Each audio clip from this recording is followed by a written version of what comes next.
Eh bien, bonjour à toutes et à tous. Nicolas Sadou, le directeur de la Fondation du Camp d'Émile. Je suis très heureux de vous accueillir dans le cadre d'une des étapes de l'événement, le temps des archives, consacré à l'engagement, dans ce partenariat entre le MUCEM et l'INA. Je remercie d'ailleurs Jean-François Chounier et ses équipes, Madame Sestor ce soir, et puis Madame Maurice de l'INA Méditerranée, pour avoir co-construit cette étape de ce temps des archives, de cet événement désormais, dans ce thème de l'engagement qui nous est apparu très important quand nous l'avons évoqué ensemble. J'y reviendrai en quelques 2 minutes utiles, j'espère. Très heureux aussi et fier de recevoir Maryse Burgot, Jean-Christophe Klotz et puis M. Brusini également ce soir au site mémorial du Camp d'Émile sur un thème, l'information, dénoncer ou rendre compte, parce que la Fondation du Camp d'Émile est bien sûr un site mémorial qui rend compte, qui explique, qui essaye de transmettre les faits historiques qui se sont déroulés entre 1939 et 1942, dans une période évidemment houleuse pour l'histoire de France, dans une zone qui était la zone dite non occupée, sans que des nazis soient présents, et qui a vu, en l'été 42, 2000 personnes, enfants, hommes et enfants, juifs, être déportés pour y être assassinés à Auschwitz. Et de ces faits historiques dont nous avons hérité et pour lesquels nous devons faire acte de devoir de mémoire constamment, les fondateurs, notre président Alain Chouraki, notre conseil scientifique, ont tout de suite eu une autre ambition, celle de répondre à la question, certes, plus jamais ça, mais comment plus jamais ça? Et c'est l'une des questions qui a abouti à l'intuition scientifique qui structure la troisième partie de la visite ici, qui s'appelle le volet réflexif, et qui a essayé de proposer un modèle scientifique à l'appui, sous l'éclairage des sciences humaines et sociales, pour permettre de tirer les leçons de l'histoire pour qu'elles soient utiles au présent. Et vous le savez, ce travail réflexif a permis de montrer qu'il existe un dispositif, une série de processus, des engrenages qui ont été structurés en comparaison d'une manière interdisciplinaire et intergénocidaire au travers de 4 génocides au cours du XXe siècle, afin effectivement de permettre aux visiteurs de se saisir des clés de compréhension et pour s'interroger sur la question de l'engagement, la question pour trouver des ressorts d'une action aujourd'hui. C'est cela notre ambition, et au travers de cette modélisation du terreau en 3 étapes, nous pensons apporter notre pierre modeste, ambitieuse, mais modeste, à un travail d'éducation à la citoyenneté. Et la question qui nous est posée ce soir, notamment cette question prégnante, sans s'engager, débattre sans s'affronter pour les journalistes, résonne particulièrement pour les historiens. Effectivement, est-ce qu'il est possible de faire de l'histoire sans s'engager ? Nous l'avons vu récemment, les débats nauséabonds révisionnistes sur la question des juifs français, des juifs étrangers, exhumant une vieille théorie du glaive et du bouclier qui n'a jamais existé, dans un certain nombre de manifestations, voire arborées dans des manifestations anti-vax, l'étoile jaune, dans une forme d'antisémitisme larvé. De quelle manière les historiens, a fortiori à l'appui du volet réflexif que nous présentons, peuvent-ils transmettre sans s'engager? Ce sont des questions que nous posons quotidiennement. Nous la posons quand nous, avec notre président de notre conseil scientifique, quand des journalistes, mais aussi des chercheurs, mettent sur la table des travaux internationaux le drame des Ouïghours. Que faut-il faire en tant qu'historien, en tant que transmetteur et vigie des sciences humaines et sociales? Et nous avons aussi eu ce débat, et nous l'avons encore à propos des Yézidis, notamment avec l'association Yad Inunum du père Patrick Desbois, qui a rendu compte d'une manière très précise au travers de recherches sur les terrains dans le Kurdistan irakien de ce drame-là. Et donc, la question que vous posez ce soir est importante pour les citoyens que nous sommes, mais résonne également pour nous. Et peut-être qu'au cours de notre débat, que je souhaite riche et fécond, pourrez-vous nous éclairer sur cette question lancinante, assez ancienne d'ailleurs, est-ce que les journalistes sont ces historiens du présent ? Et est-ce que vous participez à votre mesure et quelquefois à vos risques et périls pour nous informer, notamment dans le service public, pour pouvoir susciter l'engagement et faire de ce monde un monde meilleur. Merci de votre attention et très bonne soirée.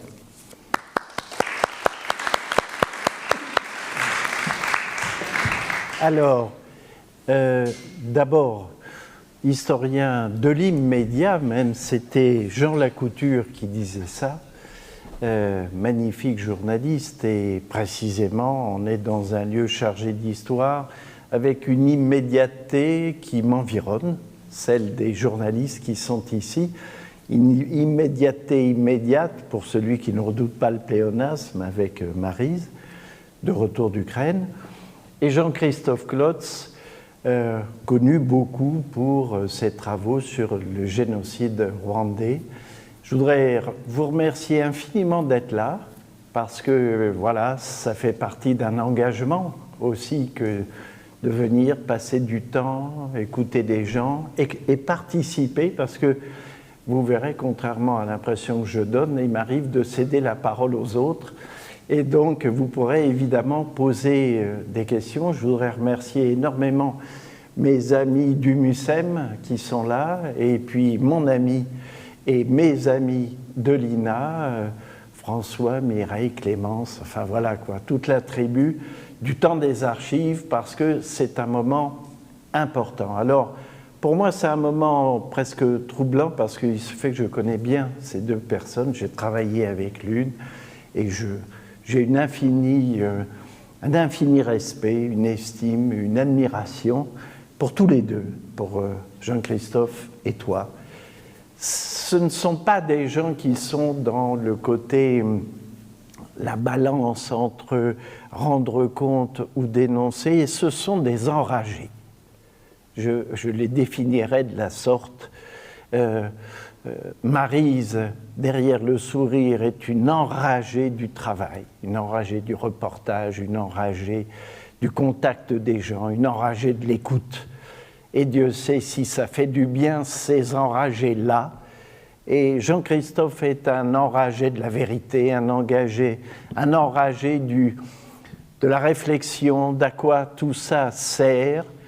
Et je trouve que dans l'immédiat, ce que nous pourrions nous proposer à tous, c'est de regarder un échantillon, parce qu'ils ont fait beaucoup plus, mais de leurs travaux. Et à tout seigneur, tout honneur, on va démarrer par toi, Maryse. C'est ce jour où tu es à la gare de Kramatorsk et où un missile tombe sur cette gare. Et tu nous expliqueras après où tu es, comment tu arrives sur les lieux. Et très vite ensuite, nous passerons à un extrait de ton film, Retour à Kigali, qui est, je trouve, un film qui est un exemple du genre dans une réflexion sur l'histoire, le journalisme et la finalité de l'information. Donc, je demande à mon ami François, qui est toujours là-haut, de nous diffuser la première vidéo, celle de la bombe de Kramatorsk. Alors, 2 missiles viennent de s'abattre sur la gare de Kramatorsk. Des corps jonchent encore le sol près des quais. Des civils tués alors qu'ils tentaient de fuir en train. Tout a explosé tout d'un coup. Beaucoup de gens sont morts. Nous connaissons très bien cette gare.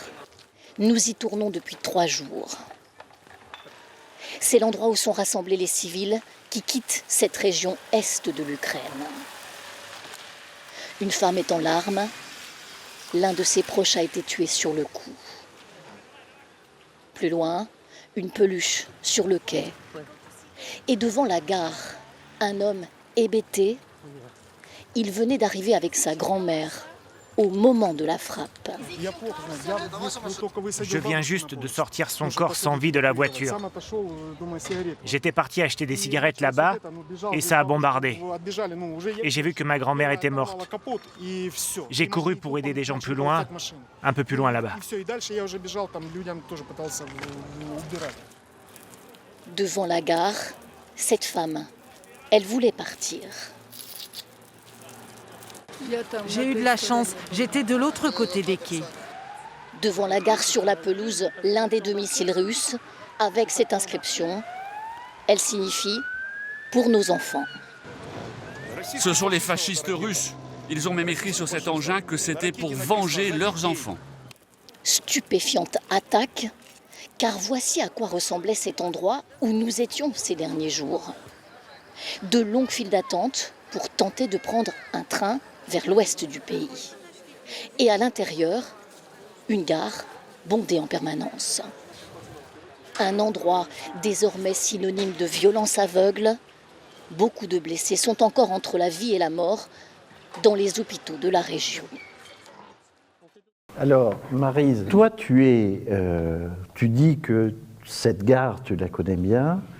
Tu es, par exemple, juste pour remettre dans le contexte, depuis combien de temps es-tu en Ukraine à ce moment-là?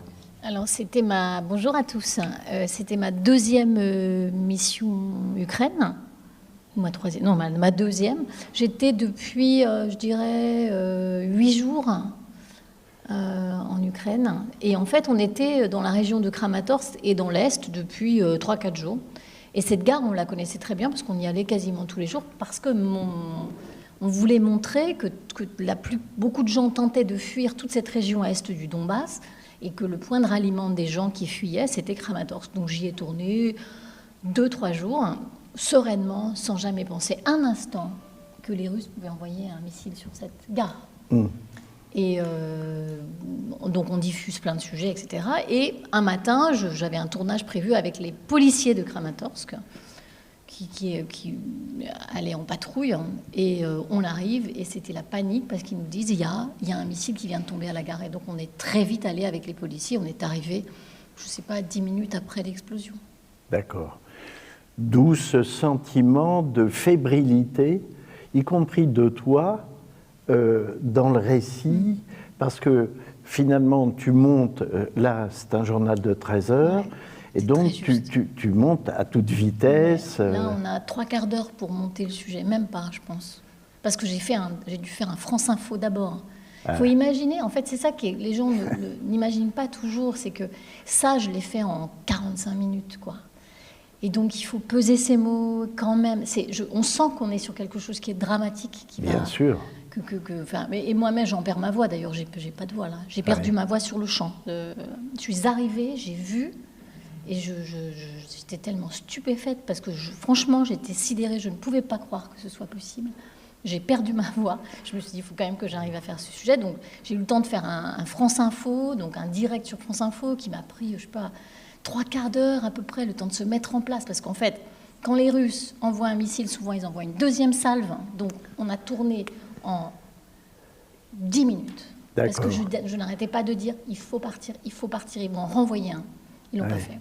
Mais je sais que ça marche comme ça, donc il faut tourner très vite pour surtout ne pas être là s'il y en a un 2e qui arrive. Donc on s'est éloigné, on a fait le France Info et après on a monté dans la voiture. Parce que c'était un France Info télé. France Info télé, oui. C'est parce qu'on a une chaîne d'info continue. Donc nous on travaille pour le premium, 13h, 20h, mais aussi pour les chaînes d'information. Juste cette petite remarque, le France Info télé, vous l'assurez comment? Par des portables? J'ai fait un direct. On a des TVU maintenant, on a des moyens de direct qu'on balade dans notre dos et on peut être en direct en 2 minutes en fait. Voilà. Et en Ukraine, comme les Américains aident beaucoup, les satellites ça marche super bien, donc on peut faire du direct à n'importe quel moment. D'accord. Alors. Ai-je répondu à ta question? Oui, tu as répondu à la question, ça m'étonne, mais. Alors, ce qu'on va voir maintenant, c'est ton travail, un petit extrait d'un film que tu as fait, Retour à Kigali. On va en parler, on regarde l'extrait.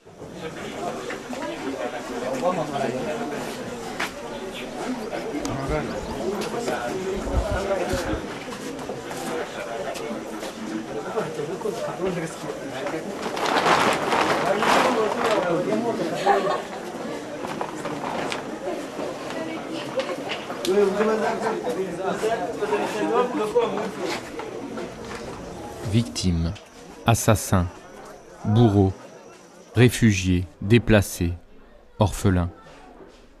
Trop souvent les mêmes mots, les mêmes images. J'ai souvent eu l'impression de filmer et de refilmer le même reportage, que seul le pays, la couleur de la peau changeait, jusqu'au Rwanda.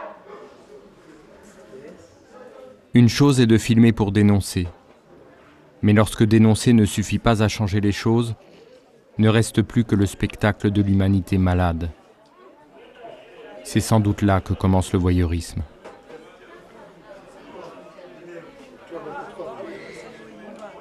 J'enviais l'équipe de la Croix-Rouge et de Médecins sans frontières.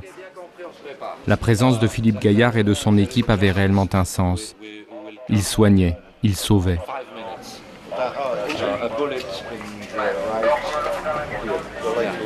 Lorsque le Premier ministre Jean Kambanda, je pense vers la fin avril, après 15 jours, 3 semaines de génocide, me convoque en présence du préfet de Kigali, M. Tarsis Renzao, et puis me dit Monsieur Gaillard, il faut que la Croix-Rouge nettoie les rues de Kigali parce que tous ces cadavres qui pourrissent au bord des routes, c'est un très sérieux problème d'hygiène. Puis je le regarde et je dis, mais attendez, vous voulez que nous allions évacuer les cadavres des gens que vous faites tuer? Je dis non, ça, Monsieur le Premier ministre, je suis désolé, ça je fais pas. Là j'ai un problème éthique, je fais pas.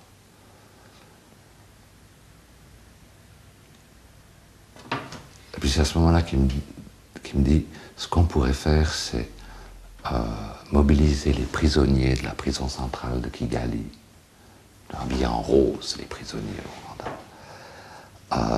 On a des camions, la préfecture a des camions, et puis on pourrait faire évacuer, ramasser les cadavres par les prisonniers. Le problème, monsieur Gaillard, c'est qu'on n'a pas de benzine. Je dis, monsieur le Premier ministre, aucun problème, je vous donne un coup de main. Je vous offre la benzine. Passez avec vos camions à la délégation, on vous fait les pleins nécessaires, etc. On a fait ça. Ils ont fait ça en un temps record. Je pense que ça a été quelques jours pour ramasser les cadavres. Puis, une fois l'opération terminée, je demande au préfet Renzao combien est-ce qu'ils en ont ramassé de ces cadavres. Puis il me répond, je ne peux pas vous dire. Et puis quelques jours plus tard, j'ai vu le vice-préfet, j'ai oublié son nom. Le vice-préfet, puis je lui dis, entre nous, je ne vais pas le répéter, mais ça m'intéresse, comme ça, comme statistique. Vous en avez évacué combien de ces cadavres? Puis il me dit 67 000. Dans une ville qui avait, je ne sais pas, un petit peu plus de 200 000 habitants.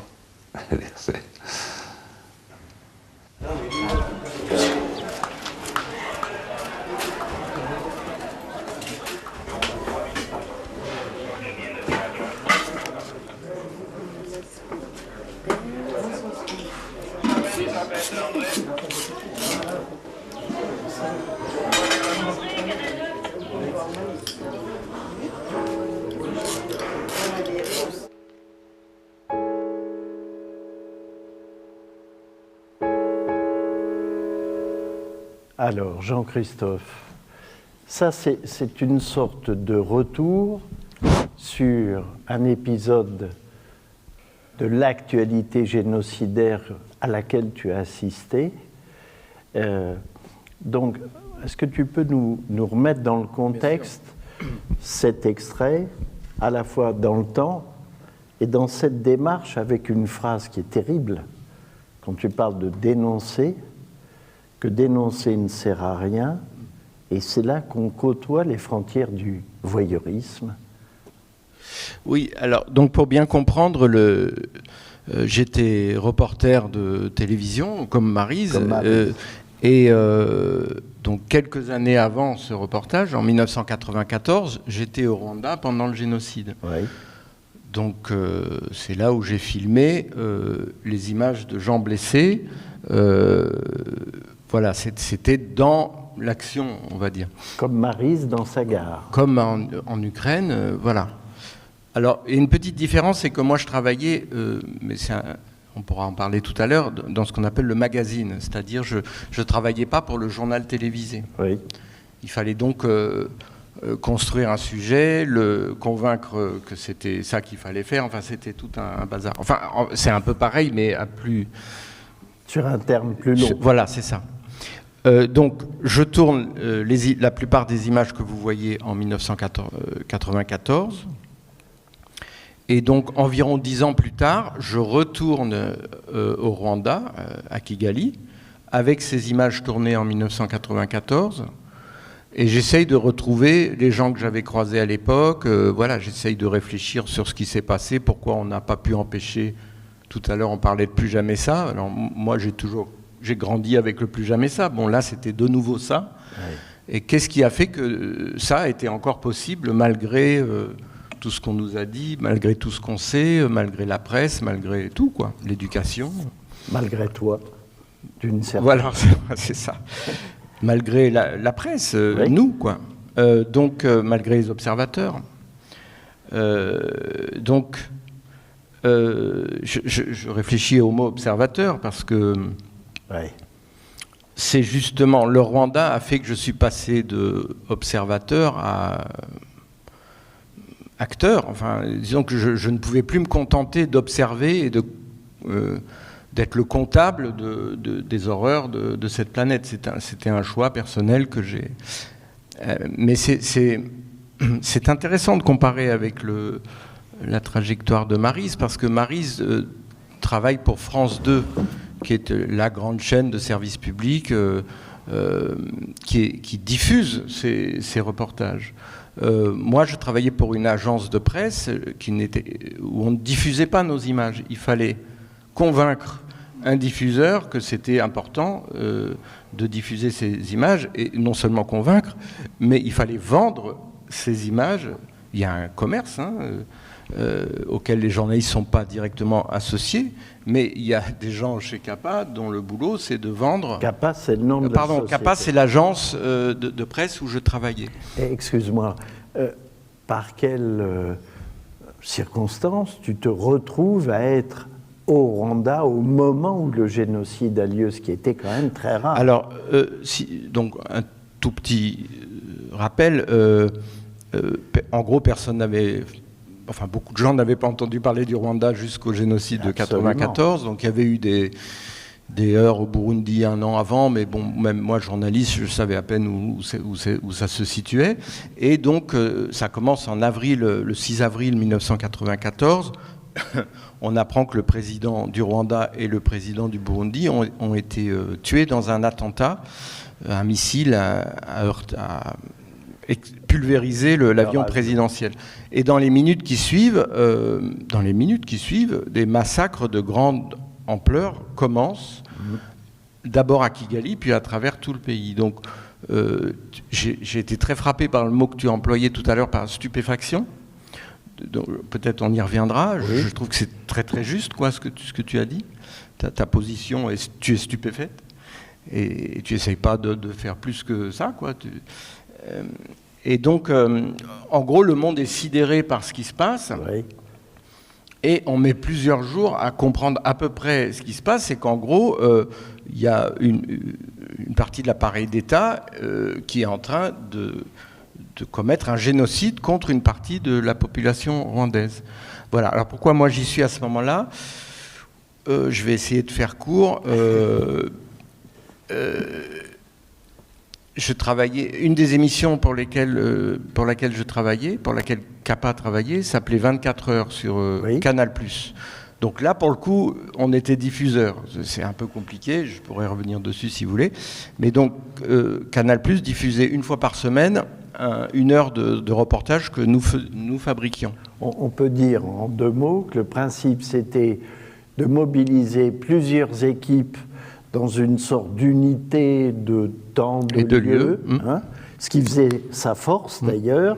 Et là, ça se passait au Rwanda. Alors, non, justement, ce qui est intéressant, c'est que quand on voit que quand le Rwanda commence à devenir arriver en une de l'actualité, on se dit tiens, ce serait intéressant de consacrer un numéro au Rwanda, mais qu'est-ce qu'on peut faire? Et il y a quelqu'un... En fait, quand un événement se passe comme ça, loin entre guillemets, mais en Afrique, voilà, des gens qui n'ont pas la même couleur de peau, tout ce que vous voulez, le réflexe journalistique, en fonction d'une loi qui est bien connue de ce métier, qu'on appelle la loi du mort par kilomètre, c'est-à-dire, en gros, c'est une loi entre guillemets, hein, c'est dit avec ironie. Oui. Il se trouve qu'il y a une part de vérité, c'est que les gens sont toujours plus concernés par un mort dans leur famille ou leurs voisins qu'une famille qu'ils ne connaissent pas ou au bout du monde. Donc plus c'est loin, plus il faut des morts. Alors en l'occurrence au Rwanda, il y avait suffisamment de morts et tout dépend de ce qu'on considère être sa famille. Voilà, on peut réfléchir là-dessus. En tout cas, le premier réflexe de l'agence a été de dire, et de la plupart des médias, c'est de dire on va d'abord faire un reportage sur les Français qui rentrent du Rwanda, les gens qui sont rapatriés, parce qu'ils vont nous servir d'intermédiaires et ils vont nous permettre de mieux comprendre ce qui se passe. Donc le premier sujet qu'on a fait, c'est en gros qu'est-ce que ça fait à des gens de tout plaquer. Ils ont construit une vie en Afrique et ils rentrent en France, alors c'est pas trop dur de reprendre. Pour vous dire à quel point on était quand même à côté de la plaque. On a le nez collé sur l'actualité et on ne se rend pas compte. Donc alors on fait notre reportage et puis moi j'entendais les témoignages des gens et on se disait c'est quand même... Parce qu'ils n'arrivaient pas à parler de ce qu'ils avaient vécu, tellement c'était incroyable. Et on se disait, visiblement, il s'est passé un truc incroyable. Il faut se remettre dans les années 90. La notion de génocide, c'était une notion historique, c'était dans les livres d'histoire. Génocide, c'était la Shoah, c'était... Voilà, on n'a même pas percuté, quoi. Ouais. Et donc, comme je travaille dans une agence, il faut comprendre que, contrairement à des gens qui travaillent pour France 2 ou pour une chaîne qui diffuse, si toutes les équipes, si toutes les télévisions du monde vont quelque part, nous, c'est pas la peine qu'on y aille parce qu'on ne pourra pas vendre le sujet. Donc il faut qu'on soit toujours à contre-temps, il faut qu'on soit soit avant, soit après, mais on peut pas. C'est pas parce qu'il se passe quelque chose qu'on envoie une équipe. Il faut être original. C'est très très particulier, c'est un exercice assez difficile. Oui. Mais bon, moi j'ai été dressé comme ça, donc je finissais par comprendre le coup. Donc en gros, tout le monde fuyait le Rwanda. Hein, au bout d'une semaine, hein, j'essaye de faire court, mais il y a une opération d'évacuation menée par les armées européennes qui ont évacué tous leurs ressortissants. Donc la plupart des journalistes sont partis avec ces militaires et sont revenus avec ces militaires. Et donc c'est là où moi je dis, bah, tiens, ce serait quand même intéressant d'aller au Rwanda maintenant que tout le monde est parti. Et oui, mais comment faire? Parce que on peut pas louer un avion tout seul, emmener un cuisinier. Enfin, je veux dire, c'est très compliqué la logistique. Là-dessus arrive notre ami Bernard Kouchner, oui, que vous situez sans doute, et qui, devant ce qu'il voit à la télé, dit c'est pas possible, il faut réagir, je vais tenter une mission de médiation pour essayer de faire cesser ces massacres d'une manière ou d'une autre. On était assez proche, il était assez proche du patron de l'agence, et il dit... et puis comme c'est quelqu'un qui a le souci de laisser des traces dans l'histoire, il dit, est-ce qu'il n'y a pas quelqu'un qui veut venir avec moi? Alors mon rédacteur en chef a dit, bah oui, il y a Claude qui me bassine depuis quelques jours, voilà. S'il veut y aller. Bon, et donc je suis parti avec Kouchner, j'aurais jamais pu y aller tout seul. Donc Kouchner, lui, il avait rendez-vous avec... la Terre entière, directement avec le chef des Nations Unies, Edouard Nelson Mandela. Bon, donc moi, je m'accroche à... Comme je travaillais seul avec une caméra, c'est très pratique. Oui. Donc on me met dans les valises de Kouchner et puis me voilà parti. Et c'est pour ça, donc c'est pour ça qu'on arrive début mai Bon, ça faisait déjà 3 semaines, hein, ou même plus, 4 semaines. Mais le massacre continue. Enfin bon, voilà. Et donc c'est pour ça que je me suis retrouvé assez tôt par rapport au reste de la presse. Enfin, il y a eu des journalistes au tout départ, ils sont partis. Et voilà pourquoi je me retrouve au mois de mai. Donc je filme ces images. Bon, ça a été une expérience bouleversante. Enfin, je pourrais en parler toute la soirée. Mais tout ça pour dire que ça me tenait tellement à cœur d'y retourner un jour ou l'autre. Parce que la question qui me taraudait, c'était pourquoi de nouveau ça? Moi, si je faisais ce métier, en gros, c'était pour plus jamais ça. Enfin, voilà. Ouais. Et donc, j'étais jeune, j'avais la trentaine, et je pensais que il suffisait, s'il y avait eu des caméras à Auschwitz, alors on peut en discuter, parce qu'il y a eu des caméras à Auschwitz, justement. Mais dans ma petite tête de Tintin reporter, il suffit d'aller filmer ce qui se passe, et les gens vont être tellement révoltés qu'ils vont faire quelque chose. Bon, et ça s'est pas du tout passé comme ça, pas du tout. Et donc, ça a été une vraie blessure très profonde. Et donc, 10 ans plus tard, j'y suis retourné avec mes images pour essayer de disserter et de réfléchir à cette question. Alors, par rapport à ce que toi tu vis et ce que nous vivons aujourd'hui en Ukraine, je trouve qu'il y a une spécificité incroyable. C'est que cette guerre a lieu quasiment en temps réel, alors que toi, on ne voyait pas avec autant de sources d'images le massacre, tant s'en faut. Alors que toi, tu es sur place, il y a beaucoup d'autres équipes qui sont là, et donc c'est une guerre qu'on vit quand même, je dirais, de manière très quasi transparente. Alors, je voudrais te poser plusieurs questions. Quand tu arrives là-bas, comment toi tu vis? Parce que je sais qu'on a toujours scrupule en tant que reporter, par rapport aux souffrances de la population, à évoquer ce qu'est son quotidien. Mais quand même, puisqu'on est entre nous, dis-nous un peu comment ça se passe, comment tu te ravitailles, comment vous trouvez de l'essence, comment vous pouvez vivre et faire votre métier alors qu'il y a la guerre. Alors sur la dernière, moi j'ai fait 3 rotations, là on appelle ça des rotations, on fait 3 semaines, puis on rentre 15 jours et on repart 3 semaines. Donc là je l'ai fait 3 fois. Sur la deuxième rotation, c'était donc le début de la guerre, j'étais là quand la guerre a commencé. Et j'étais toujours dans l'Est, à Kharkiv, et là vraiment, vie très difficile, c'est-à-dire comme les civils, dans les abris, souvent on a tout le temps dormi par terre, bouger beaucoup d'endroits, manger très mal, chercher de l'essence comme des fous, comme les civils, pareil. Pas mieux, ni mieux logés, ni moins bien. Et donc parfois bloqués pour des raisons logistiques. Ah oui. Et nous, on est resté 2 jours dans une ville parce qu'on n'avait pas d'essence. On a eu de la chance parce qu'il s'y passait quelque chose, donc on a pu travailler. Mais... Est-ce que vous avez des gens qui vous accompagnent toujours. Pour assurer votre sécurité? Non. Non. Alors, ça existe pas.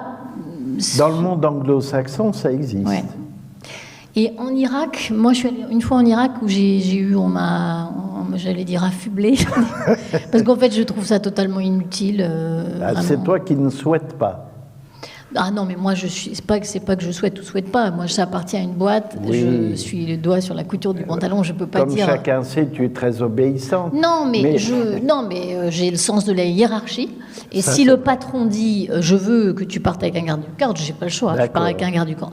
Mais je trouve ça parfaitement inutile et je le dis. D'accord.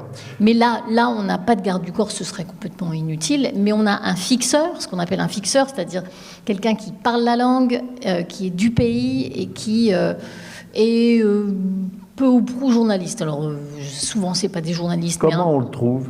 Alors, celui que j'ai trouvé là, j'avais un contact à Kharkiv, parce que j'avais déjà passé pas mal de coups de fil et j'avais repéré un photographe ukrainien qui parlait bien anglais, avec qui j'avais un peu parlé sur les réseaux, et je lui avais dit, si je viens à Kharkiv, est-ce que tu crois que tu peux me trouver quelqu'un qui pourrait travailler avec moi, qui parle un peu anglais, pas très bien, c'est pas grave, mais un peu, mais qui soit bien un peu courageux et qui connaisse bien le coin. Et il m'a dit, ouais, je crois que je connais quelqu'un, et il m'a présenté un type qui était formidable. D'accord. Toi, tu es une équipe, ça veut dire vous êtes deux. Ouais. Contrairement à toi qui étais seul. Vous êtes deux, ça veut dire que ce binôme est extrêmement important, j'imagine. Oui. Ah oui. Il faut une complicité totale. Oui, alors moi je pars souvent avec le même caméraman, mais là je peut citer Stéphane Guillemot, qui est un super caméraman, beaucoup de sang-froid, et puis c'est un ami. Voilà. Là, par exemple, il nous a fait un truc, je vous le raconte parce que franchement, je ne sais pas si vous l'avez vu ce reportage, mais c'était avant la guerre. On va sur une tranchée, parce que la guerre avant le début de la guerre, mais celle-ci, parce que la guerre du Donbass, elle existe depuis 2014. Donc en fait, les tranchées, tout ça, ça existait déjà avant. Donc moi, 5 jours avant le début de la guerre, je suis déjà dans le Donbass, et le ministre de l'Intérieur ukrainien fait une petite opération com et emmène 3-4 journalistes dans les tranchées pour bien montrer combien ils étaient prêts pour affronter les Russes. Et en fait, on sort de la tranchée et on se prend une pluie d'obus. C'est-à-dire qu'ils ont essayé de tuer le ministre de l'Intérieur, sous nos yeux, quoi. Que tu accompagnais. Que j'accompagnais. Et donc, on est sous une pluie d'obus, et lui, bon, on est tous à terre, évidemment, enfin, vous imaginez bien, tout le monde... Et sauf Stéphane Guillemot, qui est donc caméraman, comme toi tu le fais certainement, et qui a un sang-froid, mais de dingue. Vraiment, j'admire ça, moi, parce que il est un peu couché, mais il continue quand même à tourner, et il se relève, et parce qu'on entend le sifflement, et puis c'est très... Quand ça siffle, il faut tout de suite se coucher, quand ça tombe, il faut tout de suite se relever. Et lui, il le fait super bien. Il a toute la séquence. Il a le ministre qui court, le ministre qu'on met à terre, ses gardes du corps qui le protègent, qui le relèvent super vite. Il court, il est toujours en train de tourner. Moi, je suis derrière, je suis tombée déjà 2 fois, parce que je m'en mêle les pinceaux. Enfin bon, et puis c'est la panique. Et le mec, il panique pas, il tourne encore. Les héros sont les caméramans, hein, franchement. Oui. Et donc... tu filmes tout cela, vous êtes là-bas, donc on comprend qu'effectivement tu es à l'unisson des gens, ce qui te permet d'ailleurs de comprendre ce qu'ils vivent. Et donc, autre question importante, de proposer des sujets à la rédaction en chef ou à ton service que tu es seul en fait à décider. Parce que d'habitude, la rédaction en chef du journal voit les dépêches et peut demander quelque chose, en fait, de conforme aux dépêches que Paris vient de lire, alors que toi, là, c'est toi qui diriges la manœuvre. Oui, on a une grande liberté parce qu'on est tellement loin de la rédaction. On ne peut pas nous contrôler. Donc, tous les matins, on décide de ce qu'on va faire. Et ça m'interpelle ce que tu dis sur... toi, tu dis on n'a pas pu empêcher. Donc, le Rwanda t'a marqué parce que tu n'as pas pu empêcher ce qui s'est passé, c'est ça. Mais est-ce que c'est vraiment notre... moi, je ne crois pas que je sois là pour essayer d'empêcher que se passent ces choses-là. Je ne suis pas responsable de ça. J'essaie de relater ce qui se passe, et j'espère que je vais réveiller les consciences et que... on se rejoint, mais moi, ça ne me... Mais je pense pas que moi, je peux rien faire. Mais à Kramatorsk, là, le moins que je puisse faire, et d'ailleurs, je me suis dit ça à Kramatorsk, je me dis, le moins que tu puisses faire là, c'est de bien faire ton travail, quoi. De bien rapporter les faits, au plus près, d'être fidèle à ce qui s'est passé, parce que peut-être qu'il va se passer quelque chose. Bon, peut-être que les consciences, alors non, mais ça continue la guerre, donc on pourrait dire que ça sert à rien ce que je fais, puisque la guerre continue. Mais je crois pas, parce que si on n'était pas là, les Ukrainiens auraient peut-être déjà perdu la guerre. Enfin, si les Occidentaux n'avaient pas décidé d'aider massivement, l'Ukraine aurait perdu la guerre, et Poutine, je ne sais pas, peut-être, si on n'avait pas été là. Mais Maryse, pour aller sur ce genre de terrain, pensez que l'alerte que tu lances en décrivant, rien qu'en décrivant les choses, donne du sens à ce que tu fais. C'est vrai. C'est quand même ça, le moteur. Le moteur, à moins que ce soit autre chose, mais il n'est pas la seule, volonté de faire correctement le travail. Est-ce qu'il y a un plus, ou est-ce que finalement, tu fais ton travail de reporter, et après le monde tourne comme il tourne? Ben non, parce que sinon je n'irais pas là-bas, quand même.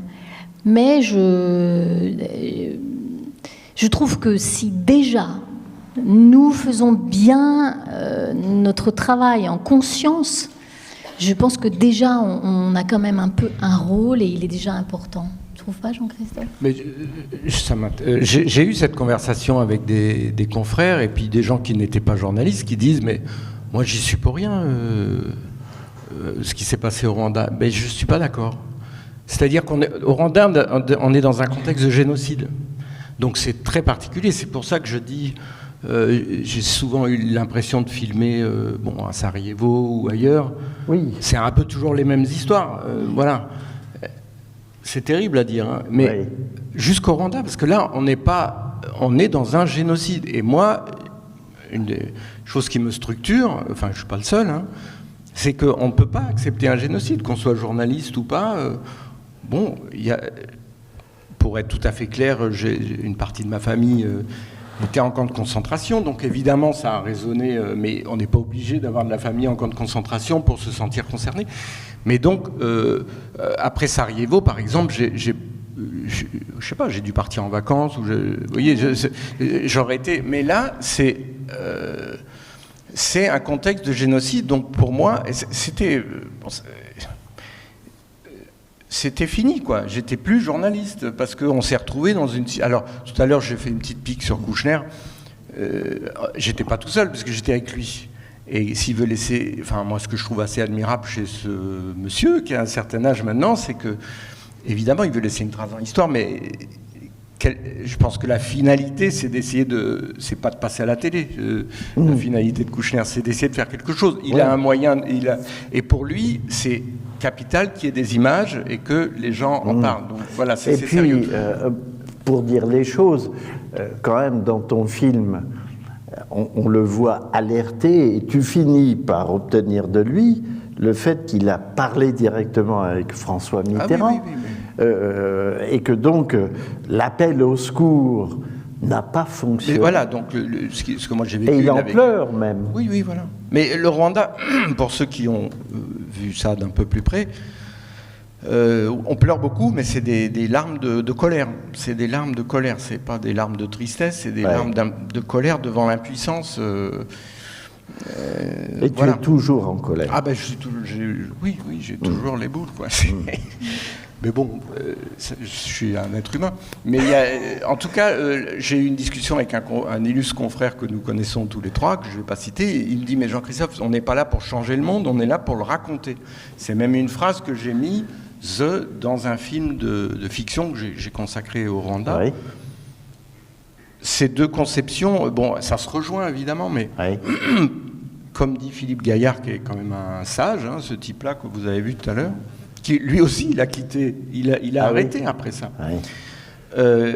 Informer, c'est un acte politique. C'est pas, je dis pas ça pour toi, bien entendu. Et puis, enfin, avec les risques que tu prends, ça peut pas être juste pour faire le compte rendu. Enfin, il y a des choses plus simples. Mais en tout cas, personnellement, je ne pouvais pas me contenter de raconter ce qui se passait. Bon, pour dire les choses simplement, certains le savent, mais le public ne le sait pas. Il se trouve que j'étais blessé. Oui. Donc évidemment, ça a joué dans le sens que... Mais la réelle blessure, elle était psychologique, enfin, elle était mentale. Il se trouve que ça a été rejoint par une blessure physique. Oui. Mais à partir de ce moment-là, j'étais dans ma chair lié à ce qui s'est passé au Rwanda. Donc après cette expérience-là, c'était très difficile pour moi qu'on me dise, bah, tiens, tu vas faire un reportage sur ceci, cela. Ceci dit, si j'avais eu à faire un documentaire sur les Gilets jaunes, je l'aurais certainement fait, mais avec une position qui n'aurait pas été la même qu'avant le Rwanda, c'est-à-dire avant le Rwanda, j'enquillais les sujets pour essayer d'avoir le meilleur sujet possible, parce qu'on est quand même des bons petits soldats aussi. Oui. Et encore une fois, c'est extrêmement différent de quelqu'un qui est diffuseur. Donc, parce que ta parole, tu sais elle porte. C'est une mission de service public, ce que tu fais. Moi, pour vous donner un simple exemple, au moment où Nelson Mandela, après des dizaines d'années en prison, est investi président d'Afrique du Sud, pour cette émission pour 24 heures, on dit on va aller faire un 24 heures sur... Et non, on va pas faire ça, on va faire un concours de mannequins à Ibiza. Bon, c'est pas possible, quoi. Ah bon? Je risque pas ma vie pour aller à Sarajevo pour faire... Après, c'est juste impossible. Ouais. Donc tout ça pour dire, je ne pouvais pas juste être le bon soldat. Voilà. Mais tu connais ça par cœur. Moi, je suis l'animateur. Tu es l'animateur. Non, parce que ce type-là, il a quand même aussi été aux manettes à un moment. Mais il y a quelque chose que je voudrais te demander, parce que je vois qu'il y a une montée en puissance d'un mot qu'on utilisait même peu à l'époque du Rwanda, qui est documenter. Documenter la guerre. Et qui a la problématique des crimes de guerre. Et d'ailleurs, on voit des journalistes accompagner ici et là des procureurs, des magistrats qui récoltent ça. Mais d'une certaine manière, ce que tu fais, avec tous les confrères et les consoeurs, vous documentez une guerre. Et c'est quand même, encore une fois, la première fois que je vois une documentation de guerre qui se fait au jour le jour. Non? Est-ce que toi qui as l'expérience d'autres conflits, d'autres terrains sur lesquels tu es allé, il y a quand même quelque chose de spécifique à ce qui se passe en Ukraine? Oui, parce que on a tout de suite... c'est allé vite, tout est allé vite. C'est rare que ça aille si vite, c'est-à-dire qu'ils sont rentrés dans des villages... Tu en as été le témoin d'un ministre de l'Intérieur à des villages massacrés. Et à Boutcha, alors moi j'étais pas dans cette région de l'Ukraine, mais les journalistes qui ont été à Boutcha ont été interrogés par les inspecteurs de la Cour pénale internationale et donc sont dans l'histoire maintenant. Et moi sur Kramatorsk, j'ai été convoquée aussi parce que je connais très bien cette gare. Donc je peux pas, enfin j'aiderai comme je pourrais pour documenter ce qui s'est passé à Kramatorsk. Et donc dans ce sens-là, je me sens quand même un peu utile, quoi. Je me dis je me dis que ça ne sert pas, mais je me dis que ça ne sert pas à rien. Mais moi, parfois, j'ai des doutes quand même. Hein. Il m'arrive de me dire, non mais ça recommence exactement pareil. Moi, cette réflexion, je l'ai parfois. C'est-à-dire, qu'est-ce qui recommence? Les mêmes scènes. Les civils qui fuient par milliers, j'ai déjà vu ça, quoi. J'ai vu ça en Syrie, j'ai vu ça à Alep, et je revois exactement la même chose, à peu près par les mêmes acteurs en plus. Oui. Donc je pourrais me dire aussi, et d'ailleurs je me le dis parfois, je me dis, mais en fait, à quoi je sers? C'est parfois ce doute m'assaille aussi. Ouais. Mais je me dis très vite, oui, mais si tu le fais pas, qui va le faire? Si on laisse, si on déserte, parce que la tentation a été forte dans les médias de déserter Kiev, par exemple, à un moment là. Ah oui. Très. C'est vrai que vos fixeurs, je ne trahis pas de secret, mais sont partis à un moment. Tout le monde, alors le mien non, mais il y a eu beaucoup de fixeurs et de chauffeurs qui ont eu peur. Il y a eu beaucoup de journalistes qui sont partis, qui ont quitté Kiev. Nous non, mais parce que on ne savait pas ce qui allait se passer. C'était très très dangereux. Ça allait peut-être être. Et pourquoi pas toi? Pourquoi tu es resté? Parce que pour moi c'est inconcevable. Alors là vraiment, c'est pas possible. En Azerbaïdjan, la guerre précédente de celle-ci, c'est l'Azerbaïdjan. Oui. Ça fait pas longtemps.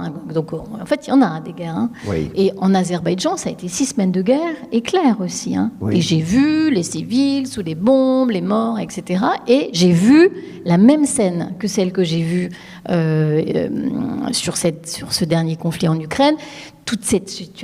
Vous avez dû voir ça parfois. Toutes les journalistes sont ensemble et puis tout à coup il y a une sauce qui monte comme ça et puis tout le monde dit faut partir. Il y a des groupes, quoi. Ceux qui disent qu'il faut partir, ceux qui disent qu'il faut pas partir. partir. Moi, je pense qu'il ne faut jamais déserter, mais jamais. C'est pas possible. Et heureusement qu'on n'est pas parti. Heureusement qu'on était là. Heureusement qu'on a pu parler de Boutcha. Parce que vous avez pu parler de Boutcha. Bah oui. Alors, on va voir une image. Ça, je vais demander à François sur Boutcha. Vas-y, Jean-Christophe. Rajouter une anecdote qui me revient sur Sarajevo. Oui, bien sûr. Sur donc, parce que pour moi, c'est un peu un tournant dans le journalisme. C'est un peu à Sarajevo que les journalistes ont commencé à être des enjeux, enfin, clairement des enjeux pour les. Il faut rappeler brièvement que Sarajevo, c'était donc une ville assiégée par les forces bosno-serbes, je ne sais pas comment on dit. Oui. Et c'est une cuvette, donc il y avait des snipers serbes, enfin bosno-serbes, on va dire serbes, qui s'amusaient à semer la terreur dans la ville en tirant sur les gens qui voyaient passer. Voilà, donc on avait décidé de consacrer un numéro de 24 heures à Sarajevo, en mettant toutes nos équipes du côté des assiégés, pour partager une tranche de vie, essayer de raconter ce que c'est que d'être assiégé depuis des semaines. Et donc tout le monde se retrouvait dans cet hôtel qui est devenu assez célèbre de l'Holiday Inn. Tous les journées, tu étais sans doute... d'accord. La Roche-Joubert, elle était là. La Roche y était, et un caméraman que tu as bien connu y était aussi. Celui qui t'accompagnait à Jolo. Ah bah oui, Le Garec. Le Garec. Et donc tout le monde était à l'Holiday Inn, et je croise un confrère, encore une fois que je ne citerai pas, de TF1, qui me dit d'un air un peu professoral, mais au lieu de mettre toutes vos équipes du côté des Bosniaques, enfin sous-entendu des gens assiégés, vous auriez dû mettre 3 équipes côté serbe et puis 3 équipes côté bosniaque. Et je lui dis, mais c'est pas un match de football, quoi. C'est incroyable ce concept. Oui. Pour lui, ça aurait été super parce qu'on aurait capté. Oui. On aurait capté la guerre, quoi. Donc, alors que nous, c'était un acte politique d'essayer de raconter ce que c'est d'être assiégé. Bon, si ça avait été les Serbes qui étaient assiégés, on aurait été du côté des Serbes. Donc, c'est vraiment, il y a différentes conceptions de ce métier, mais clairement, je ne souscris pas à cette conception-là. J'entends. C'est-à-dire une sorte de parité entre l'agresseur et l'agressé. Cette façon de penser que le journaliste... j'en connais beaucoup, et arbitre. C'est la fameuse minute pour l'un, minute pour l'autre. Et on Godard disait, enfin, je ne sais pas s'il l'a dit comme ça, mais ça revient à dire la télévision, c'est 5 minutes pour les juifs et 5 minutes pour les nazis. Hitler. Donc je ne pense pas qu'il l'ait dit aussi, peut-être qu'il a dit comme ça, mais enfin on comprend bien le concept. Et donc, je connais beaucoup de journalistes qui disent, mais moi... je suis pas là, quoi. Je prends pas parti. Et pour moi, en tout cas, le reportage, il y a un bouquin d'Albert Londres. Oui. C'est un engagement. Enfin, on prend parti. Alors, précisément, à la 2, on a un confrère qui, lui, est côté russe, qui s'appelle Luc Lacroix, je crois, et qui permet de voir ce qui a pu se passer y compris la ville Mariupol, mais qui reste extrêmement discret sur le côté russe et qui est très proche des gens et qui raconte beaucoup leur souffrance. C'est d'ailleurs quelque chose d'assez étonnant parce que ces gens parlent de leur souffrance, bien que pris dans une contradiction absolument terrible, qui est cette contradiction locale, par rapport à ce que vient de dire Jean-Christophe. C'est compliqué de raconter l'Ukraine et d'être ici et là, où il te semble que, au contraire, ce que je pense d'ailleurs, les reporters font ce travail de constat absolument remarquable depuis que les choses ont commencé, si j'ose dire. C'est-à-dire qu'on a tellement clairement quand même là un agresseur et un agressé que c'est quand même un peu compliqué d'essayer de couper les cheveux en 4 et de dire oui, mais enfin quand même, il faudrait quand même être un petit peu du côté des Russes. Il n'est même pas du côté des Russes, Luc Lacroix. C'est-à-dire qu'il se sert, on va plutôt dire les choses comme ça. C'est notre correspondant permanent à Moscou, donc il part de Moscou avec les Russes, mais quand il arrive à Mariupol, ce qui l'intéresse, c'est surtout de quitter les fameux Russes et d'aller voir les populations civiles. Donc en fait, il se sert des Russes. Ouais. Et je dirais presque c'est quelque chose d'assez... presque, c'est pas compliqué pour nous de travailler, parce que pour le coup, c'est assez clair, quoi. Ouais. C'est assez clair qu'il y a vraiment un agresseur et un agressé. Et on ne se dit pas...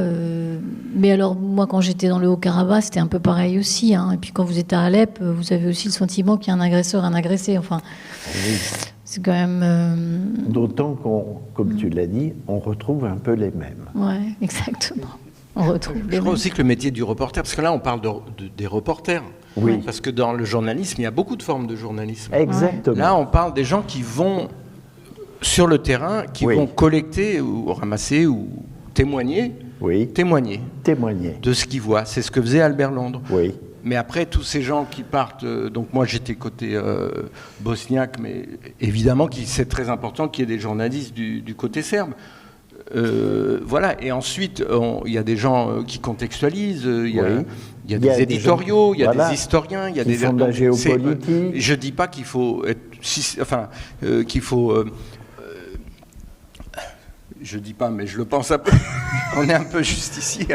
Mais bon, c'est très, très péremptoire et prétentieux de penser qu'une caméra peut arrêter un génocide. Mais voilà. Mais donc, il faut rappeler aux gens que là, on parle de reportage, c'est-à-dire de témoigner de ce qu'on voit ce jour-là à cet endroit-là.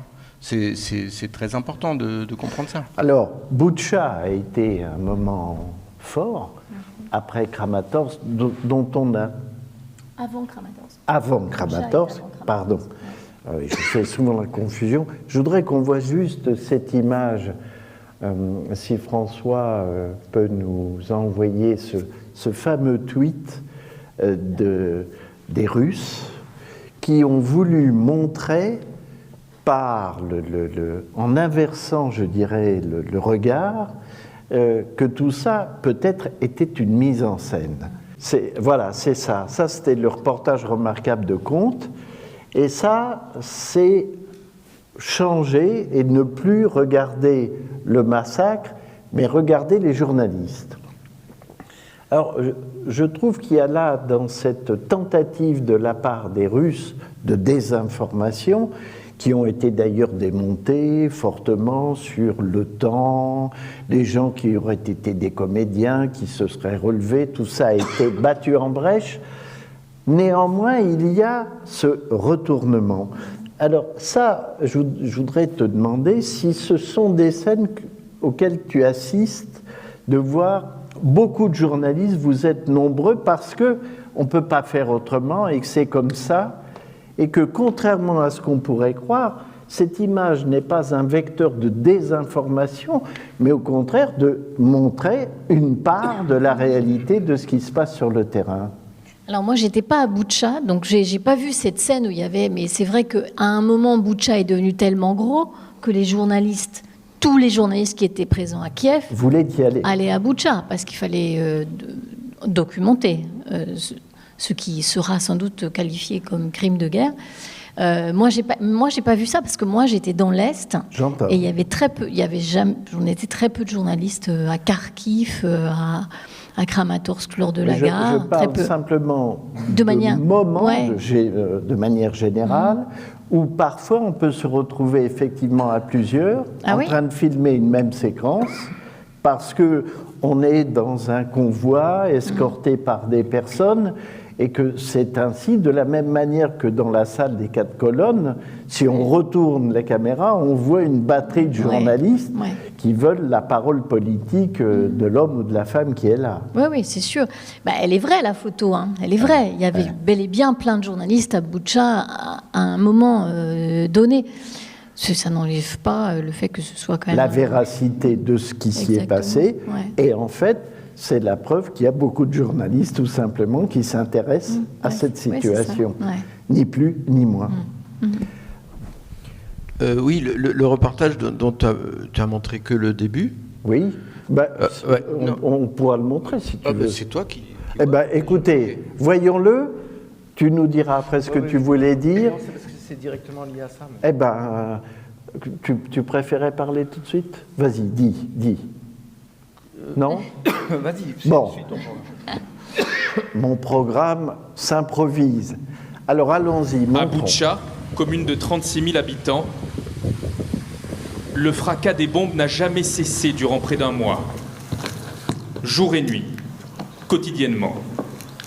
C'est l'une des banlieues de Kiev où les combats ont été les plus acharnés, les plus rapprochés. Pénétrez à Boutcha, vous saisit d'effroi. À moins d'1 kilomètre de l'entrée de la ville, nous arrivons dans la rue Yablunska, tenue par l'armée ukrainienne. Sur 300 mètres, une vingtaine de corps de civils, fauchés là par la guerre.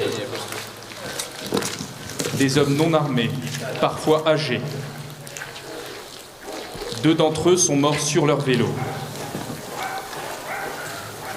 7 autres habitants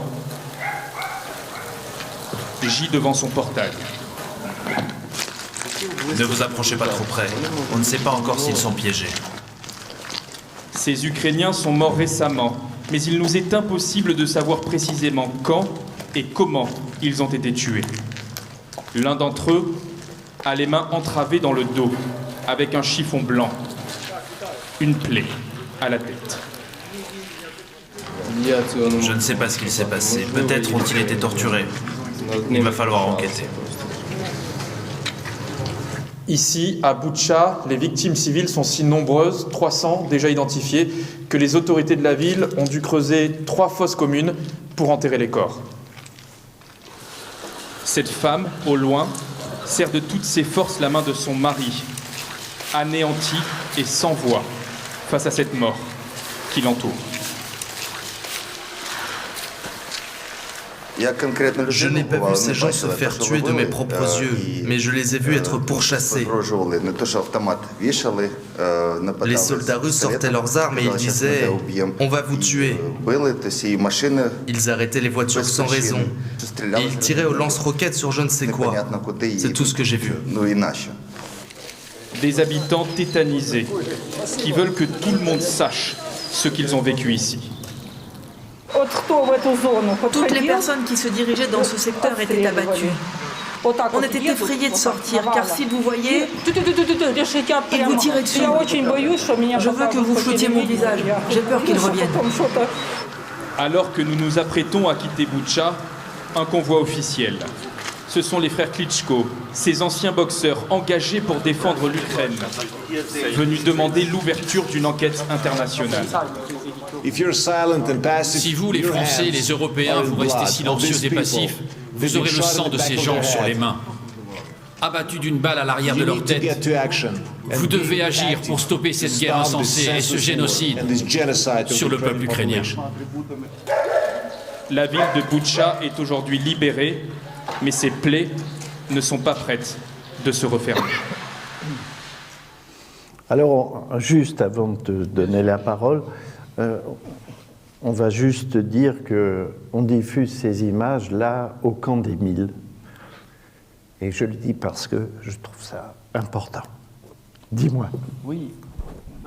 En fait, je vais faire un tout petit peu de provocation, mais oui, on parlait... ça ne nous étonnera pas de ta part. Mais de manière constructive, j'espère. Évidemment. Parce que, évidemment, on est tous bouleversés par ce qu'on voit là, et ici, évidemment. Mais tout à l'heure, on parlait de plateau de tournage, de plateau de cinéma, le tweet russe. C'est ce que dit le tweet. Voilà. Avec ironie.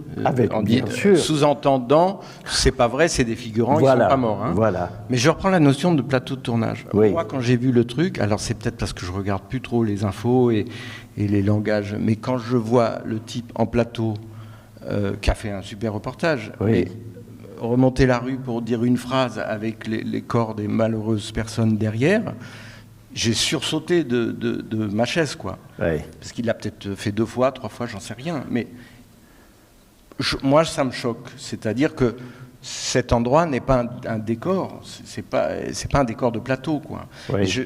C'est peut-être parce qu'on lui demande la consigne, c'est qu'à un moment il faut qu'on voit qu'il est là pour authentifier, je ne sais pas. Mais je suis très choqué par cette image. Je pense qu'il avait, il n'avait pas besoin d'être à l'image pour dire la phrase qu'il a dite. Oui, mais bon, c'est peut-être les codes actuels du JT. En tout cas, moi, ça me dérange beaucoup. Et la deuxième chose, c'est que là, le boxeur jette le mot génocide. Oui. En parlant de l'Ukraine, oui. C'est un véritable débat qui est fondamental. Oui. Alors, je ne sais pas si derrière, au journal, il y a un plateau où quelqu'un va parler justement de la collecte des preuves en ce moment et des procédures en cours, et justement, génocide, pas génocide. C'est quand même un débat hyper important. Et qui ne veut pas dire qu'on coupe les cheveux en 4. C'est juste, à un moment, il faut savoir aussi quels mots on emploie et les étayer, etc. Les mots sont cruciaux. Voilà. Oui, alors ce n'est pas le journaliste qui utilise le mot génocide, c'est les frères qui... Oui, mais il ne reprend pas la parole derrière, il laisse le micro ouvert à ce mot-là, donc il l'accrédite, quoi. Alors, on peut dire que le journal... Je dis ça pour alimenter la discussion. Ouais. Mais bien sûr. Moi, je trouve très intéressant... Mais ce serait intéressant que vous nous disiez, vous, ce que ça vous choque, vous aussi, le journaliste qui marche avec... c'est vrai, on voit un cadavre au loin. Est-ce que ça vous choque? Oui. Majoritairement? Ceux qui sont choqués lèvent le bras. Ouais. Parce qu'ils ne sont pas journalistes. Et ils ne sont pas dans alors, le métier tout de suite. Vous savez que, je vais prendre la défense d'Arnaud Comte, et comme tu l'as laissé entendre, le souci de véracité fait que le journaliste peut faire ce qui apparaît comme une sorte de mise en scène de sa personne, un plateau, on appelle ça, nous, un plateau, en mouvement, pour dire que ce que vous voyez, il le voit de ses propres yeux, et qu'il en est donc le témoin, qui a une sorte de charge de véracité plus grande, parce qu'il se montre là où les choses qu'il filme se déroulent. Sachez que dans les années 60 et 70, tous les reportages avaient ce genre de séquence.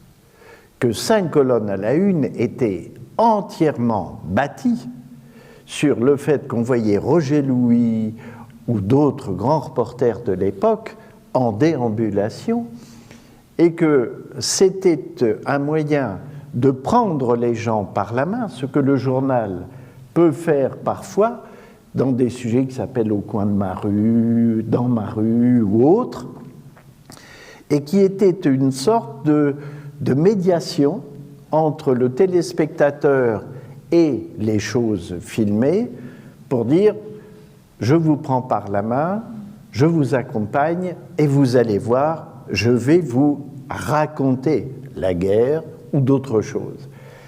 Et comme les choses se sont perdues et que quelque part le journaliste est sorti du cadre, qu'il n'était plus à l'image, son retour parfois peut être perçu par vous comme étant une mise en scène, ou par toi, particulièrement insatisfaisante.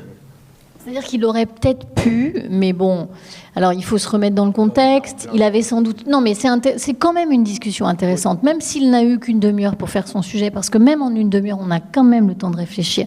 Et donc, il a cette pression quand même, tu as tout à fait raison, on doit montrer qu'on y est, que c'est nous qui l'avons fait le reportage, qu'on n'est pas en train de vous raconter des salades. Nous l'avons vu, nous l'avons tourné nous-mêmes. Donc, pour le prouver, je vais vous laisser parler, monsieur. Pour le prouver, il faut donc faire un plateau. Il aurait peut-être pu faire un plateau où on ne voit pas un corps derrière lui, par exemple. Mais moi, ça m'est déjà arrivé. Hein. J'ai fait une fois un plateau en Syrie où j'avais reçu beaucoup de commentaires très négatifs dans un camp où étaient des djihadistes radicaux. Oui. Et donc, on avait eu un accès dans cette prison incroyable. Et à un moment, je marche, pas au milieu, mais dans un espèce de couloir, et on les voit derrière moi. Et on avait reçu beaucoup de courriers en disant, mais c'est quoi cette journaliste qui se promène au milieu des djihadistes? Beaucoup de gens avaient été choqués. Et j'avais reçu j'avais dit oui, j'aurais peut-être dû me mettre devant une porte. Tu t'es posé la question.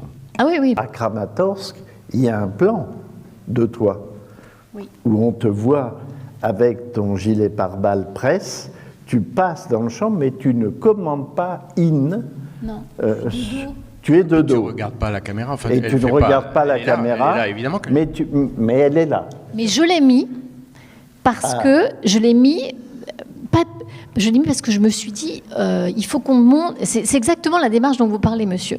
Il faut que j'arrive à montrer qu'on y était nous-mêmes, mais je ne vais pas me mettre, là pour le coup, je ne vais pas me mettre devant, là, on est devant un truc épouvantable. Et là, évidemment que je ne me mets pas devant.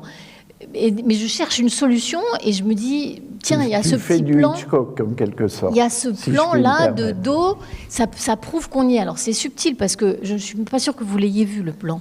Vous l'avez remarqué? Ouais. Mais oui, parce que c'est ça qui est terrible, c'est que vous voyez tout. Ouais. Et oui, et donc on ne peut plus jouer avec la vigilance des téléspectateurs parce que votre œil est particulièrement aiguisé. Oui, mais comme j'ai un casque et tout, je ne sais pas si... Mais si, on te reconnaît, peut-être, il paraît que tu es quand même reconnaissable. Je voulais dire... Pardon? Non, je voulais dire qu'à une époque, j'étais très jaloux c'est-à-dire je défendais vraiment le statut des JRI, de ces caméramans, journalistes reporters d'images. Oui. Et donc, je pose une question. Le type qui filme, il est journaliste, il est là. Il est là. Et je me dis, est-ce qu'il y a besoin d'avoir un type... À quoi ça sert? Il est là. Peut-être qu'il faudrait donner plus la parole aux gens qui filment, par exemple. Oui, mais comment tu fais? Comment tu fais? Non, bien sûr. Mais sa caméra. Tiens. Ou lui qui parle. Autre problème, Attends, mais donc je pose la question de la place du caméraman, qui est quand même fondamentale et qui est parfois, on lui rend hommage, bien sûr, comme tu as fait, mais qui, à mon avis, est un peu comment on pourrait dire, sous-valorisé. Bon, et l'autre chose que je voulais dire vite fait, c'est que j'ai terminé un film sur la préparation des procès de Nuremberg. Donc c'est intéressant parce qu'en Ukraine, on est un peu dans cette phase-là.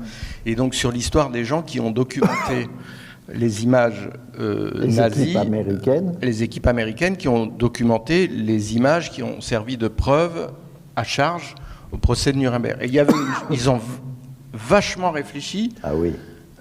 Avec des gens de cinéma. Oui. Ils avaient des consignes extrêmement précises. D'écriture.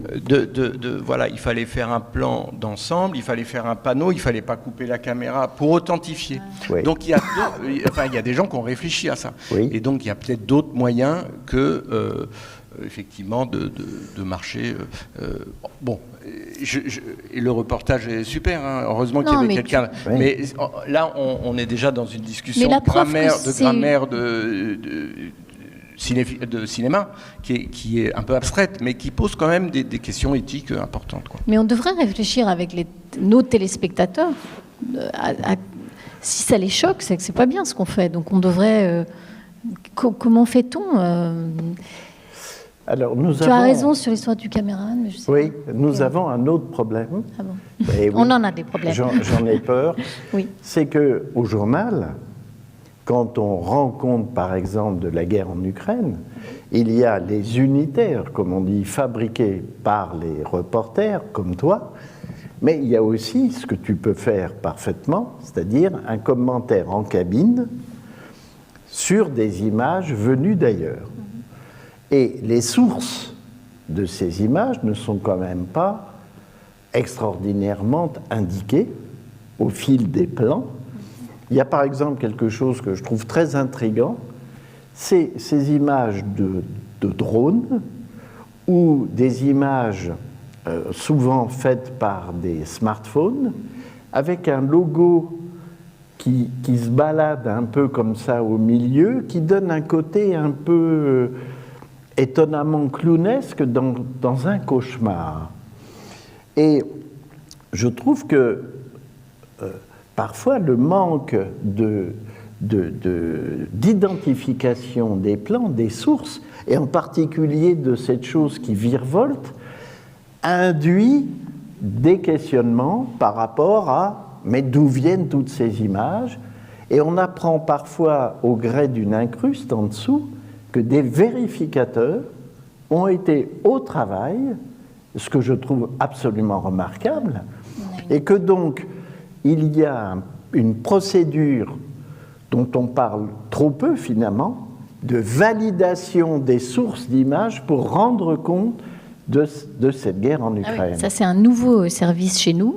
Ça s'appelle les révélatrices. En fait, ce sont des femmes souvent, mais il y a aussi des mecs, des révélateurs. Qui ont été formés par une femme. Oui, exactement. Et c'est vraiment maintenant un service sur lequel on compte beaucoup. C'est-à-dire c'est toutes ces sources qui arrivent des réseaux sociaux, quoi. Et sur l'Ukraine, les réseaux sociaux, c'est de la folie.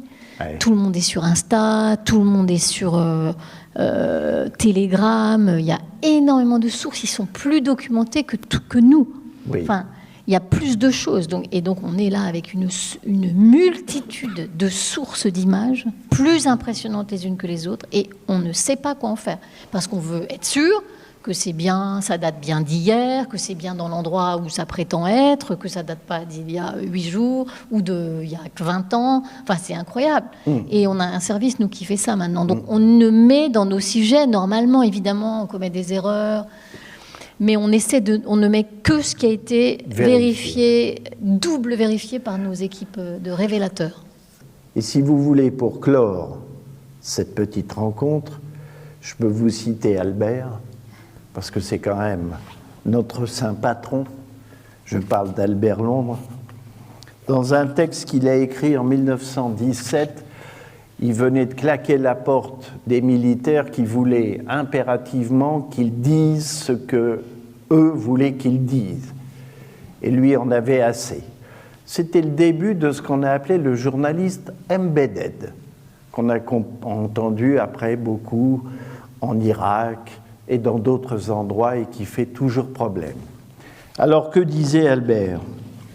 Quelque chose qui est très en résonance par rapport à ce que nous vivons avec l'Ukraine, et encore une fois, je vous remercie énormément d'être venus ce soir. Que ceux qui n'aperçoivent plus distinctement le paysage tragique de la guerre, parce qu'il leur est trop familier, ou qu'ils en sont trop loin, viennent avec moi, le journaliste. Nous allons voir tout ça ensemble. Les ennemis ont dévasté une partie de la France.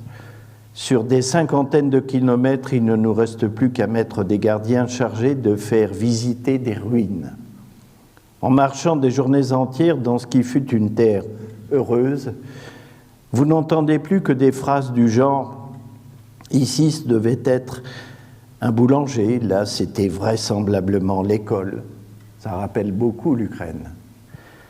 Eh bien, ce sont les paroles que les touristes prononcent à Pompéi. Tout le nord de la patrie est devenu Pompéi. Sur ces lieux, on comprend tout. On perçoit que le plan de l'ennemi n'était pas seulement de nous battre, qu'il était aussi et surtout de nous assujettir. Voilà. Merci beaucoup et très bonne soirée à vous. Et je remercie beaucoup mon confrère et ma consoeur. Merci beaucoup d'être venu.